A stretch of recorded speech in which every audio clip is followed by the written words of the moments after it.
Morning students.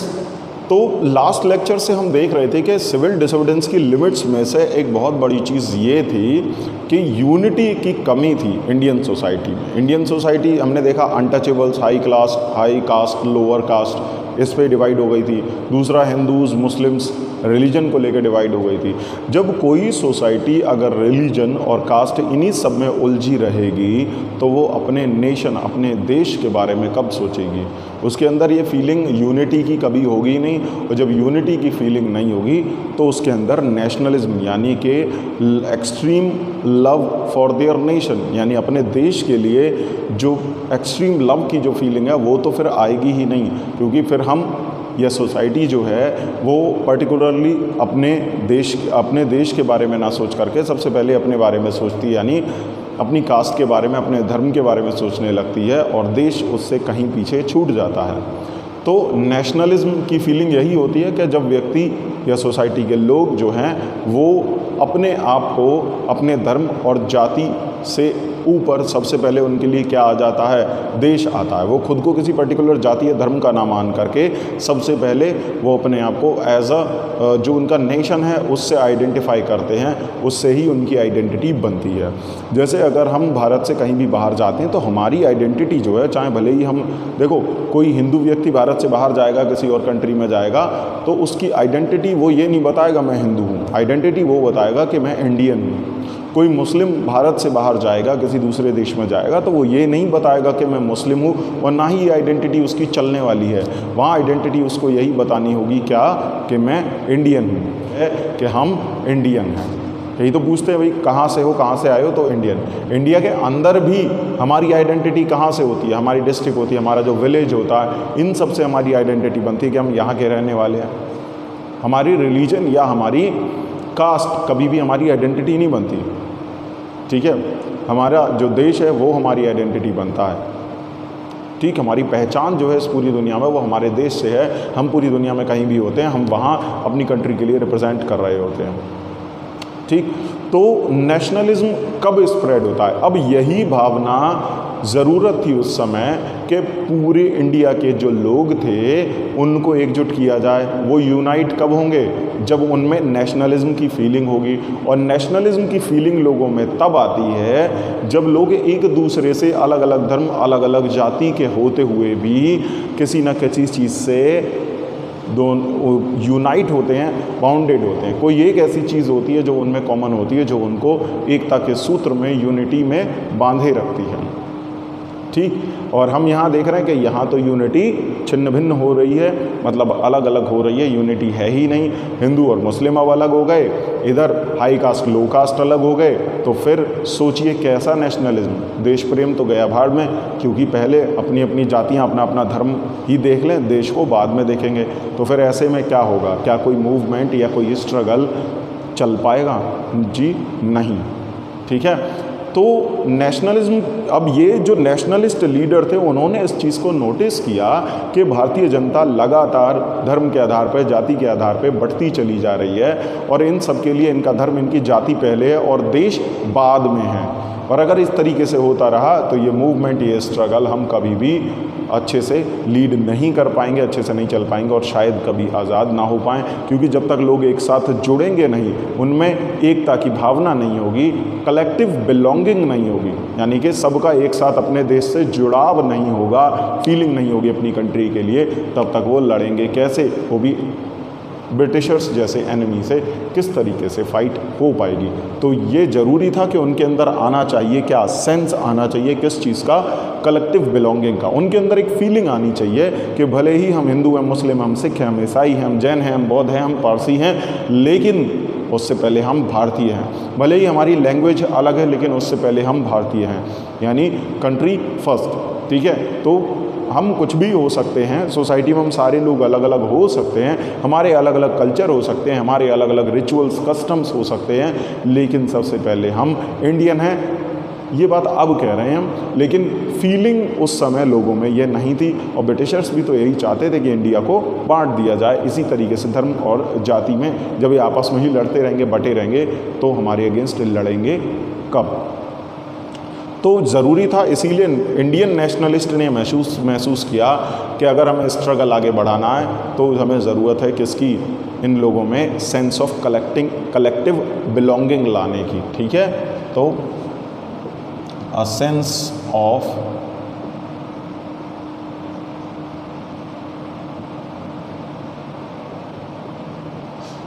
Collective belonging.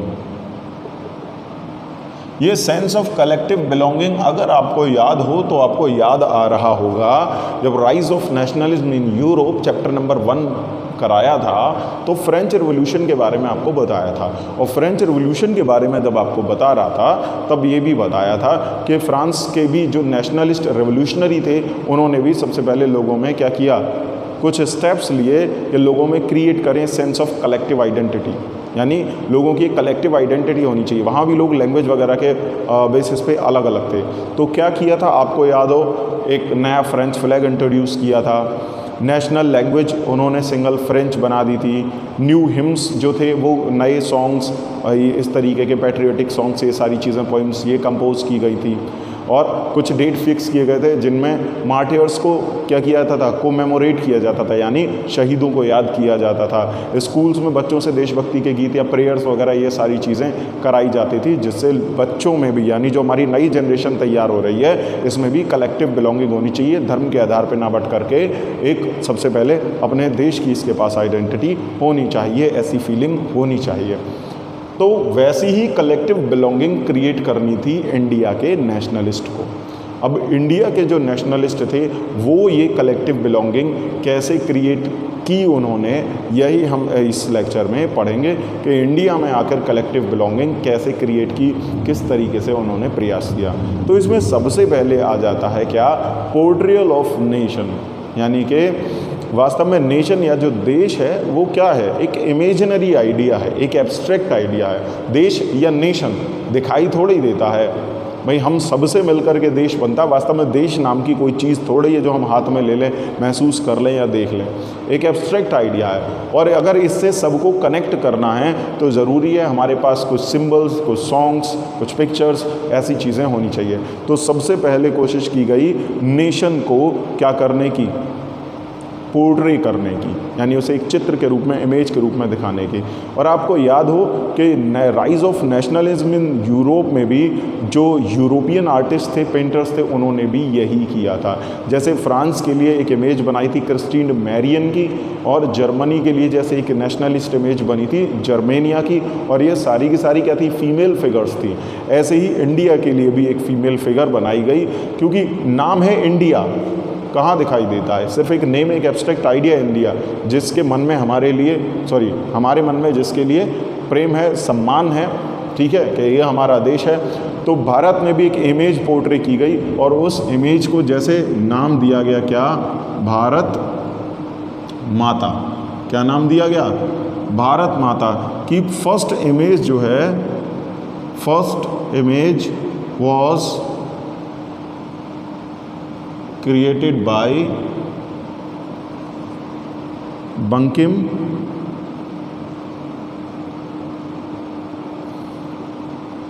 Chandra Chattopadhyay.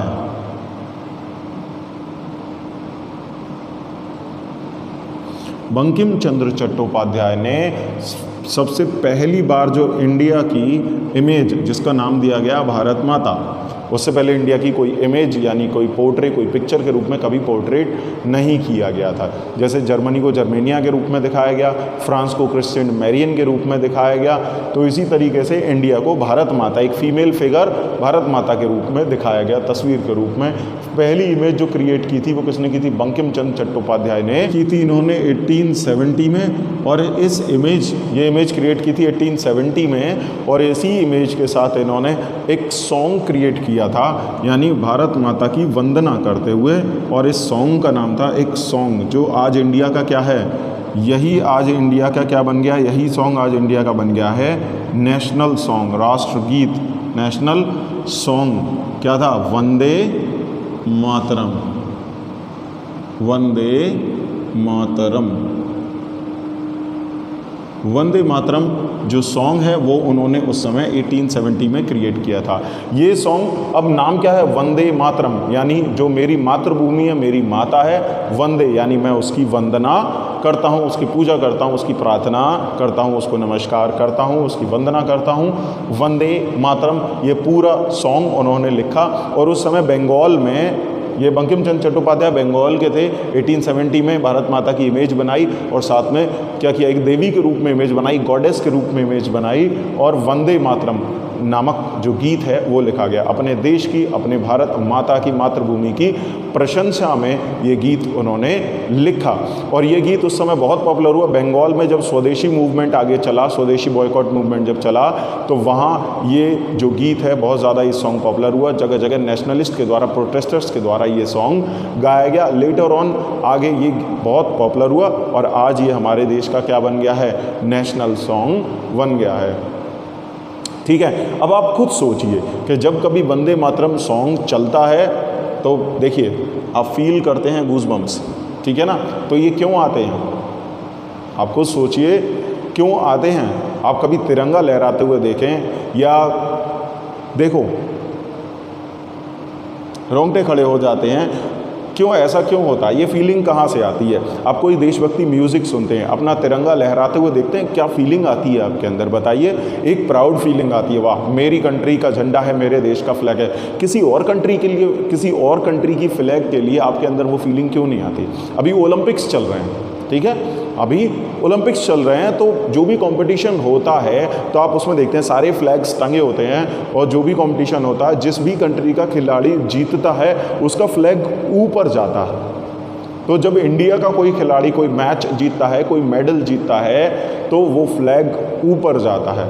कैसी feeling होती है उस समय जब वो फ्लैग ऊपर जाता है। हम टीवी पर देख रहे होते हैं स्क्रीन पर कि वो फ्लैग ऊपर जा रहा है, तो हमारे अंदर एक बड़ी प्राउड फीलिंग आती है, वाह मेरा देश कितना महान है और मेरे देश का झंडा ऊपर जा रहा है। तो हमें बड़ा गर्व फील होता है, बड़ा प्राउड फील होता है। ये फीलिंग किस वजह से आती है, उस फ्लैग की वजह से, उस सिंबल की वजह से आती है। क्यों, क्योंकि उस सिंबल से हमने जोड़ दिया है अपने देश का सम्मान, रिस्पेक्ट, और हमारी कंट्री की रिस्पेक्ट मीन्स हमारी रिस्पेक्ट, हम सब की रिस्पेक्ट। उस समय हम ये नहीं सोच रहे होते हैं कि हम हिंदू हैं या मुस्लिम हैं, हम सोच रहे होते हैं कि ये जो फ्लैग है वो हम सबको रिप्रेजेंट कर रहा है पूरी दुनिया में। देश कोई चीज़ थोड़ी है, सोसाइटी में रहने वाले हम ही सब लोग हैं और हम ही देश हैं, हम ही नेशन है, और ये हम सबको ही रिप्रेजेंट कर रहा है। अगर तिरंगा झुकता है तो क्या उसमें सिर्फ हमारा ही डिसरिस्पेक्ट होता है? नहीं ना, उस समय हम अपने आप को अलग करके थोड़ी देखते हैं कि ये मुस्लिम्स का या ये हाई कास्ट का, लो कास्ट का, नहीं। उस समय हम सिर्फ एक चीज़ सोच रहे होते हैं, वी ऑल आर इंडियंस। तो ये सब कमाल किसका होता है, इन सिंबल्स का, इन फ्लैग का होता है, जिनको जोड़ दिया नेशनलिस्ट ने, किससे, देश के सम्मान से, देश के रिस्पेक्ट से, देश के प्राउड से। ठीक इसीलिए जैसे फ्रांस में भी फ्रेंच फ्लैग बनाया गया था, तो उस फ्लैग के नीचे हम सब उस समय उस पर्टिकुलर टाइम पर एक ही होते हैं। बाकी हम आपस में लड़ते रहें वो एक अलग चीज़ है, लेकिन उस समय हम वहाँ पर एक होते हैं। आज आप न्यूज़ सुनते हैं, अगर कोई न्यूज़ आती है, ओलंपिक्स जैसे चल रहे हैं टोक्यो में, तो हम कोई न्यूज़ सुनते हैं कि इंडिया के इस खिलाड़ी ने ये मेडल जीता, हम सिर्फ न्यूज़ सुन लेते हैं, या मोबाइल पर नोटिफिकेशन भी अगर हम देख लेते हैं थोड़ा सा, कि ऊपर खबर आती है कि ये वाला मेडल जीता इस कॉम्पिटिशन में इस खिलाड़ी ने, तो हम तुरंत पूरा आर्टिकल पढ़ते हैं और अपने साथियों को बताते हैं कि देखिए हमारे देश में एक मेडल और आया। क्यों, हमें क्यों फील हो रही है खुशी, जीता तो उस पर्टिकुलर खिलाड़ी ने है, हम क्यों खुश हो रहे हैं? बिल्कुल इसीलिए खुश हो रहे हैं क्योंकि वो जो खिलाड़ी है वो हम सबको रिप्रेजेंट कर रहा है वहाँ, यानी हमारी पूरी कंट्री को रिप्रेजेंट कर रहा है वहाँ पर, कि वो एज ए इंडियन गया है वहाँ पर, ना कि एज ए किसी पर्टिकुलर रिलीजन को लेकर के गया है या किसी पर्टिकुलर कास्ट को लेकर के गया है, नहीं, वो हम सबके सम्मान को, हम सबके रिस्पेक्ट को लेकर के वहाँ पर गया है। समझ में आया? तो वंदे मातरम गीत लिखा, बहुत पॉपुलर हुआ, बाद में नेशनल सॉन्ग बना। तो यहाँ से शुरुआत हुई। जो लोग क्रांतिकारी उस समय जो थे, जो रेवोल्यूशनरीज थे, जो नेशनलिस्ट लीडर थे, जो भी प्रोटेस्टर थे, वो वंदे मातरम गाते थे, प्राउडली गाते थे, और जब वंदे मातरम गाते थे तो उनमें फीलिंग यूनिटी की होती थी। तो पहली इमेज भारत माता की क्रिएट की गई 1870 में। किसने क्रिएट की? बंकिम चंद्र चट्टोपाध्याय ने, और वंदे मातरम लिखा। वंदे मातरम को बाद में इन्होंने एक बुक लिखी और उसका नाम था आनंद मठ। आनंद मठ, ये जो गीत है वंदे मातरम, ये बाद में इसमें इंक्लूड कर दिया गया। ये जो सॉन्ग है बाद में किस में इंक्लूड कर दिया गया, आनंद मठ जो बुक इन्होंने लिखी इसमें इंक्लूड कर दिया गया। तो यहाँ से बहुत सारे क्वेश्चन आपको MCQ टाइप 1 मार्क क्वेश्चन मिल जाते हैं। जैसे पहली इमेज सबसे पहली अगर आती है, the very first image was created by Bankim Chandra Chattopadhyay of Bengal in 1870। Vande Mataram किसने लिखा, बंकिम चंद्र चट्टोपाध्याय ने लिखा। और ये कई बार ये क्वेश्चन उल्टा भी आता है कि कहाँ से लिया गया है वंदे मातरम, आनंद मठ से लिया गया, जबकि सच्चाई ये है कि ये वंदे मातरम आनंद मठ में बाद में इंक्लूड किया गया। पहले सेपरेटली वंदे मातरम लिखा गया, बाद में इसको आनंद मठ में डाला गया। ठीक, तो आनंद मठ ये बुक लिखी थी, इसमें भी डाला गया। तो कई बार ये बुक से भी आता है कि आनंद मठ, हु रोट आनंद मठ, तो किसने लिखा है, बंकिम चंद्र चट्टोपाध्याय ने दोनों चीज़ें ये लिखी हैं। तो यहाँ से ये क्वेश्चन इस तरीके से आपको देखने को मिलते हैं। तो ये एक इमेज तो इन्होंने बनाई, इसके बाद एक और आर्टिस्ट थे, एक और नेशनलिस्ट आर्टिस्ट थे, उनकी बात करते हैं हम, जिन्होंने भारत माता की फिर और भी इमेजेस बनी। देखिए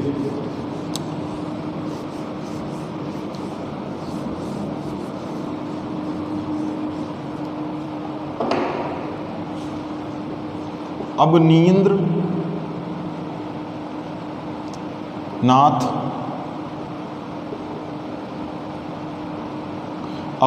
नाथ टैगोर ने भी भारत माता की इमेज बनाई, created an image of Bharat माता। भारत माता की एक इमेज अवनींद्र नाथ टैगोर ने भी बनाई, जो बहुत पॉपुलर हुई। अवनींद्र नाथ टैगोर ने जो इमेज बनाई वो इस तरीके की थी। ठीक है, अवनींद्र नाथ टैगोर ने जो इमेज बनाई भारत माता की वो इस तरीके की थी। तो देखिए यहाँ पर इनके हाथ में एक माला है, ठीक, बहुत ज़्यादा क्लियर नहीं है, यहाँ कुछ बुक्स हैं, यहाँ क्रॉप्स हैं हाथ में इनके, और ये काफ़ी एस्थेटिक इमेज थी, मतलब काफ़ी आस्तिक और पूजा पाठ वाली, जिस तरीके से रिलीजियस डिपिक्शन को लेकर के इमेज यहाँ पर थी, जो अवनींद्र नाथ टैगोर ने बनाई थी। ठीक है, और ये कैसी थी, काफ़ी काम, बहुत ही शांत। इसमें भारत माता को, यानी हमारा जो देश है, ये किसी देवी की इमेज नहीं, ये वास्तव में हमारे देश की, यानी हम लोगों की इमेज है कि भारत जो है वो दुनिया में ऐसा देश है जो बहुत ज़्यादा काम, जैसे ये लेडी, ये देवी बहुत शांत है, तो भारत भी बहुत शांत देश है, बहुत कंपोज्ड है, यानी यहाँ बहुत सारे लोग मिलजुल कर रहते हैं। ठीक है, और डिवाइन, दिव्य है और स्पिरिचुअल कंट्री है। यानी ये तस्वीर बताती है, इस तस्वीर को अगर हम एलेबोरेट करें कि ये इस तस्वीर को देख करके, यानी कोई व्यक्ति जिसने इंडिया ना देखा हो उस समय, देखो यहाँ बहुत गहरी बात बता रहा हूँ, आप समझें इस चीज़ को, कि अगर किसी व्यक्ति ने उस समय इंडिया ना देखा हो और वो उस समय उसने ये इमेज देखी हो कि ये है भारत माता, इट मीन्स ये क्या है, इंडिया है। यानी इस इमेज को देख करके हम पता लगा सकते हैं इंडिया कैसा है। तो इंडिया ऐसा है जैसा इस इमेज में दिखाया है उस समय। क्या उस समय अगर इस कोई तस्वीर को देखेगा तो इंडिया बहुत काम है, क्योंकि ये गॉडेस के रूप में इंडिया को दिखाया है, और कैसा, बहुत शांत तस्वीर बनाई है, बहुत कंपोज्ड तस्वीर बनाई है, बहुत डिवाइन और स्पिरिचुअल कंट्री है India according to this image. तो यानी जो भी इमेज बनती है वो इमेज केवल इमेज भर नहीं होती है, बल्कि वो हमारे बारे में पूरी दुनिया को बता रही होती है कि ये कंट्री कैसी है। ठीक, लेटर ऑन और भी बहुत सारी इमेजेस बनी, लेकिन आप यहाँ देख रहे हैं कि ये इमेज कुछ ज़्यादा रिलीजियस लग रही है, जिसकी वजह से बहुत ज़्यादा जो है एक्सेप्टेबल नहीं रही ये इमेज आगे चल करके, क्योंकि रीज़न था कि देश में केवल हिंदू ही नहीं, मुस्लिम्स और बहुत सारे लोग भी रहते हैं। तो इसीलिए अगर इस तरीके की कोई इमेज बनती है तो बाकी की जो कंट्री थी, बाकी की जो कम्युनिटी थी हमारे देश में, वो अपने आप को लेफ्ट आउट महसूस करती। तो लेटर ऑन और इमेज बनाई गई। तो एक इमेज और है जो मैं आपको दिखा रहा हूँ भारत माता की। देखिए यहाँ पर ये भी अवनींद्र नाथ टैगोर ने बनाई, मैंने कहा ना बाद में सुधार किए हैं, तो ये भी अवनींद्र नाथ टैगोर ने बनाई है इमेज। तो इसमें ये हैं भारत माता, इनके हाथ में फ्लैग है ट्राई कलर, और ठीक, और ये क्या है, एक एलिफेंट है, और आगे इनके बैठा हुआ है लॉयन, ठीक है, शेर बैठा हुआ है। तो ये दोनों ही जानवर जो हैं वो किसके, शक्ति के प्रतीक हैं, अथॉरिटी के प्रतीक हैं। यानी ये इमेज दिखाती है इंडिया एक ऐसी कंट्री है जिसकी खुद की स्वतंत्रता है, जिसका खुद पर उसका अधिकार है, उसकी अथॉरिटी है, कोई भी इसकी स्वतंत्रता में, उसके अधिकारों में बाधा नहीं डाल सकता है। तो यहाँ पर ये देखिए शांति, शक्ति और अथॉरिटी दोनों के सिंबल्स यहाँ पर दिए गए हैं। तो इस इमेज से पता लगेगा कि अगर कोई व्यक्ति जिसने इंडिया ना देखा हो वो इमेज देखे तो इस इमेज से ये रिप्रेजेंट रिप्रेजेंट होता है कि भारत एक ऐसा देश है, क्या फ्लैग है सबसे ऊपर, जो यानी जिसमें देशभक्ति को, अपनी कंट्री को सबसे ऊपर रखता है, साथ में अपनी पावर और अपनी अथॉरिटी को अपने पास रखता है। ठीक है, तो ये इमेजेस थी जो रिप्रेजेंट कर रही थी लोगों के बीच में, और इन इमेजेस से लोगों का जुड़ना जो है वो ज़्यादा आसान हो गया था। और इन इमेजेस का सम्मान करना, इनका रिस्पेक्ट करना जो है वो एक तरीके से एविडेंस यानी सबूत माना जाता था लोगों के नेशनलिस्ट होने का, लोगों के राष्ट्र प्रेमी, राष्ट्रवादी होने का। लेकिन सिर्फ इमेजेस से ही कुछ होने वाला नहीं था, इसके लिए ज़रूरत थी कुछ और करने की। कुछ और क्या किया जा सकता है? जैसे आपको याद हो, जब रशियन एम्पायर में पोलिश लोगों ने रिवॉल्यूशन किया था तो वहाँ उन्होंने लैंग्वेज को अपना हथियार बनाया था। जर्मनी के जो आर्टिस्ट वगैरह थे उन्होंने भी अपने किसको, जो folklore, folk songs, poem, dramas और लेजेंड्स यानी जो स्टोरीज़ हैं, कही गई कहानियाँ हैं, उनके बारे में लोगों को बताना ज़्यादा अच्छा समझा कि ये भी एक तरीका है, जिसको हमने कहा था रोमांटिक मूवमेंट या रोमांटिसिज्म कहा था, जिसमें आर्टिस्ट पोइट्स ये समझते थे कि लोगों को लोगों में नेशनलिज्म लाने के लिए, अपनी कंट्री से जोड़ने के लिए ये बहुत ज़रूरी है कि लोगों को एहसास दिलाया जाए उनके इतिहास के बारे में, उनके कल्चर के बारे में। उनको पता होना चाहिए कि हम वास्तव में, हमको पता होना चाहिए कि हम हैं कौन, हमारे वंशज कौन थे, वो कैसे थे, हमारा इतिहास क्या है, हम एक ऐसे देश से ताल्लुक़ रखते हैं, एक ऐसे देश के नागरिक हैं जिसकी एंशिएंट कल्चर बहुत बहुत बहुत ज़्यादा महान रहा है। जब पूरे यूरोप में, जब यूरोपियंस कपड़े पहनना भी नहीं जानते थे, तब भारत का कपड़ा पूरे दुनिया भर के इंटरनेशनल मार्केट में एक्सपोर्ट किया जाता था, एक से एक बेहतरीन। जब बाकी देशों में साइंस की कोई खोजें भी नहीं होती, किताब नाम की चीज़ बनी भी नहीं थी, तब भारत में बाणभट्ट, आर्यभट्ट जैसे साइंटिस्ट, वराहमिहिर जैसे मैथमेटिशियन, आर्यभट्ट जैसे मैथमेटिशियन, ये सारे लोग उस समय भारत में रिसर्च कर रहे थे। इन्होंने बहुत इंपॉर्टेंट खोज, डिस्कवरीज उस समय की थी जब पूरी दुनिया में इन सारी चीज़ों का कोई नाम तक नहीं जानता था। लेकिन लेटर ऑन हुआ क्या, खुद सोचिए, लेटर ऑन हुआ क्या। इंडिया कॉलोनाइज हुआ, पहले मुगल्स आए, मुगल्स ने बहुत लंबे समय तक शासन किया और इंडिया के जो कल्चर वगैरह जो भी थी उन सारी चीज़ों को धीरे धीरे नष्ट करते चले गए। उनके तुरंत बाद फिर एंट्री होती है ब्रिटिशर्स की, तो इंडिया अपना एक ग्लोरीफाई जो हिस्ट्री थी उससे लगातार डिक्लाइन होता चला गया। अब ब्रिटिशर्स जो थे, आज जो इस समय जब इंडिया अंग्रेजों का गुलाम था 20th सेंचुरी में, 1947 से पहले, सिविल डिसोबीडियंस मूवमेंट के बाद की मैं बात कर रहा हूँ, तो तब स्थिति क्या थी भारत की। भारत के लोग उस समय, जो आम जनता थी, वो अपने आप को बहुत ही गिरा हुआ, पिछड़ा, गया गुजरा महसूस करते थे। और ये महसूस उनको कराया किसने था? जो पिछले 250-300 साल की जो गुलामी थी उसने उनको इतना गिरा हुआ, कमज़ोर महसूस कराया था कि अरे यार हम तो कुछ भी नहीं है, हम इन ब्रिटिशर्स के आगे कुछ भी नहीं है। और ब्रिटिशर्स वास्तव में इंडियंस को क्या समझते थे?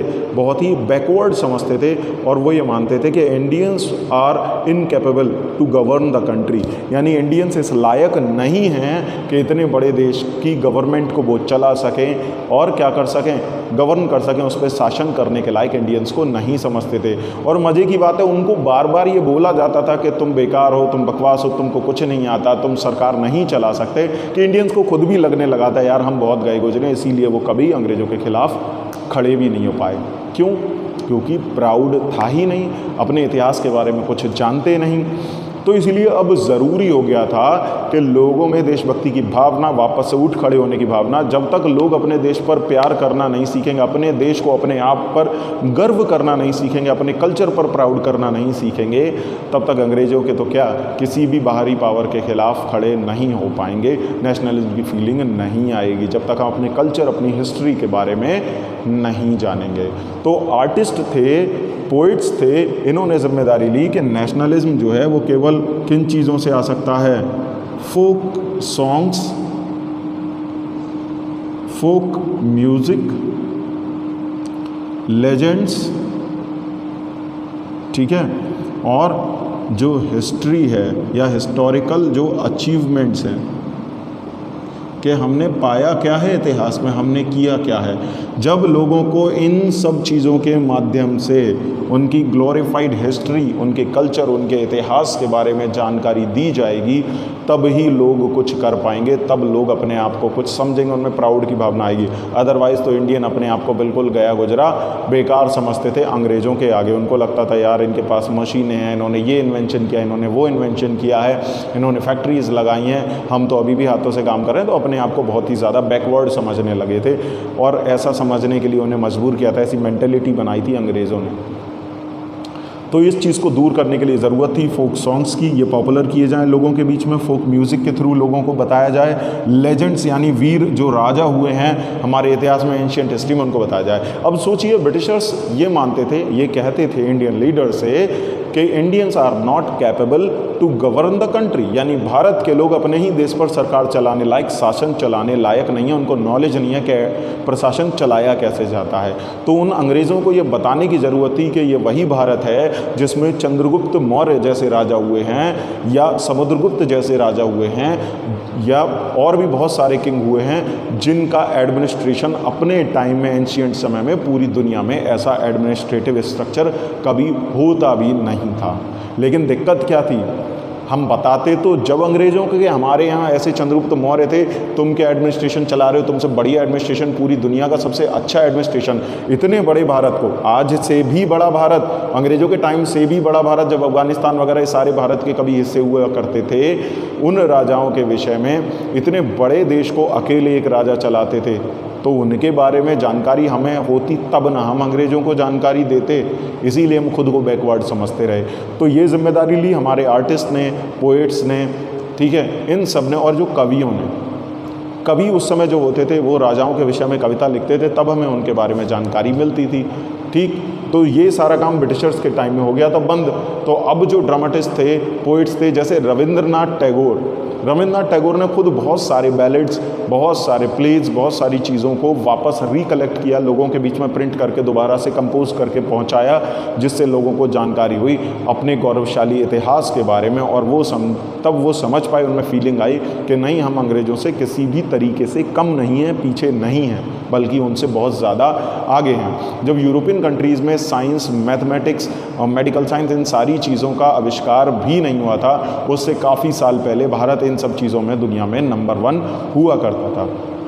जब पूरी दुनिया ऑपरेशन करना जानती भी नहीं थी, तब सुश्रुत नाम आपने शायद सुना हो, क्लास 8 में सारी चीज़ें पढ़ाई गई हैं। जो सुश्रुत जैसे जो, या हम कहें कि पूरी दुनिया के सबसे पहले सर्जन थे ऑल ओवर द वर्ल्ड। जी हाँ, सही कह रहा हूँ, आप उठा करके देख लेना, गूगल करके देख लेना, पता आपको चल जाएगा। सुश्रुत पूरी दुनिया के सबसे पहले सर्जन थे, यानी ऑपरेशन, ह्यूमन बॉडी का ऑपरेशन करने वाले पहले व्यक्ति थे। या वास्तव में हम कहें ये जो शल्य चिकित्सा विज्ञान है, यानी जो सर्जरी का जो साइंस है, बॉडी की सर्जरी करना, ऑपरेशन करना किसी भी पार्ट का, ये सारे काम सुश्रुत ने सुश्रुत संहिता में बहुत पहले लिख रखे हैं। जब ब्रिटिशर्स तो क्या, कोई और भी यूरोपियन कंट्री साइंस का एस भी नहीं जानता था तब। तो इन सारी चीज़ों के बारे में, लेकिन इस समय मिडिल एज के जो इंडियन थे उनको अब कोई जानकारी नहीं थी, वो कुछ जानते ही नहीं थे, अपने आप को बहुत गया गुजरा महसूस करते थे। तो वो जिम्मेदारी ली किसने? इन सभी आर्टिस्ट ने, और उन्होंने फोक सॉन्ग्स, एक चीज़ समझ लीजिए, फोक सॉन्ग, फोक म्यूज़िक होता क्या, ये देखिए, हर प्रदेश का, हर विलेज का, हर जगह का अपना एक कल्चर होता है, वहाँ कुछ सॉन्ग्स और म्यूज़िक्स होते हैं जो वहाँ के ट्रेडिशन में, वहाँ के कल्चर में, रीति रिवाजों में शामिल होते हैं। इनका कोई ऑथेंटिक रिकॉर्ड नहीं होता, ये जनरेशन टू जनरेशन पास किए जाते हैं। कुछ ऐसे गीत होते हैं, इनको लोकगीत कहा जाता है, क्योंकि ये पब्लिक के रूप में केवल ओरली पास किए जाते हैं, लोगों के बीच में ऐसे ही सर्कुलेट होते हैं, लोगों के द्वारा कहा गया, लोगों के द्वारा सुना गया, इसीलिए इनको कहा जाता है लोकगीत, ठीक है। लोक संगीत यानी जो लोगों के बीच में चलन में रहा हो, इसका कोई रिटन रिकॉर्ड नहीं होता है। अब रिटन रिकॉर्ड ना होने की वजह से एक जनरेशन से दूसरी जनरेशन के बीच में रहे और उसके बाद गायब हो गए, अगली जनरेशन को पास नहीं हो पाए।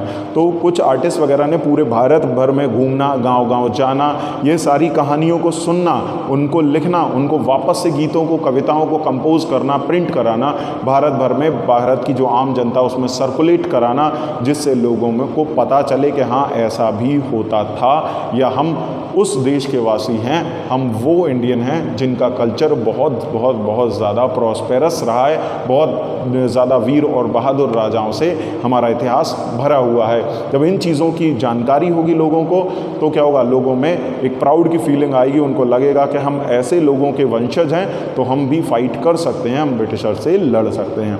तो ये फोक सॉन्ग्स, ये सारी चीज़ें दोबारा रिकलेक्ट की गई, रीपब्लिश की गई, लोगों तक पहुंचाई गई और इन्होंने लोगों में देशभक्ति की भावना जगाने का काम किया। आगे बढ़ते हैं जल्दी से। ऐसे ही तो रविन्द्रनाथ टैगोर ने ये काम बंगाल में किया, वहीं साउथ इंडिया में देखिए, साउथ इंडिया में ये काम किया, साउथ इंडिया में तमिलनाडु में, ये केवल बंगाल में ही नहीं, पूरे देश के अलग अलग जो एरिया थे, चाहे साउथ इंडिया हो, नॉर्थ इंडिया हो, ईस्ट इंडिया, वेस्ट इंडिया, सभी जगह के जो कवि वगैरह थे वो सब इस काम में लग गए थे। तो तमिलनाडु के मद्रास में, मद्रास के एक कवि थे, नाम था नटेशा शास्त्री। क्या नाम था? Natesa Shastri. The folklore of southern India,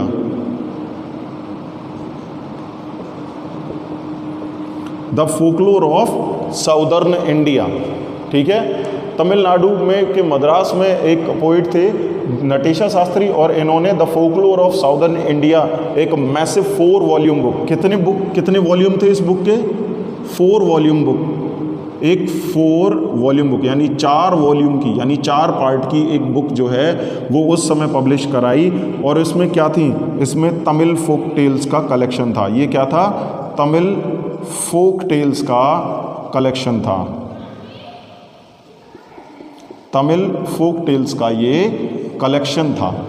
ठीक है, तो यहाँ से क्वेश्चन आता है कि नटेशा शास्त्री ने कौन सी बुक पब्लिश कराई थी? The folklore of southern India.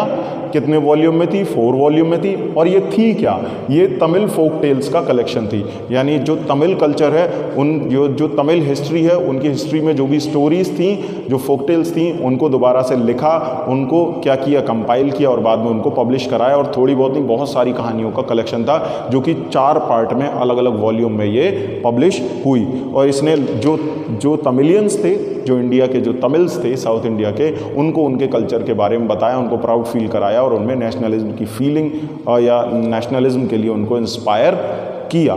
तो ये समझ में, यहाँ से हम ये समझ रहे हैं कि सिर्फ इससे ही नहीं, अपने इस तरीके से लोगों ने अपने ग्लोरियस पास्ट को जाना और उनमें नेशनलिज्म की फीलिंग आई और लोगों में सेंस ऑफ कलेक्टिव बिलोंगिंग आई। अब इसमें एक चीज़ अभी और रह गई है, वो ये है फ्लैग। ठीक है, तो हम फ्लैग के बारे में अपने अगले लेक्चर में डिस्कस करेंगे कि जो नेशनल फ्लैग है इसमें क्या क्या था, और ये जो फ्लैग आज हम ट्राई कलर देखते हैं किस तरीके से आया, ये सारी चीज़ें हम अपने अगले लेक्चर में पढ़ेंगे। तब तक इस लेक्चर को पढ़िए, देखिए, समझिए। कोई चीज़ समझ में ना आए तो मुझसे पूछ लीजिए, आपके क्वेश्चंस के आंसर ज़रूर दिए जाएंगे।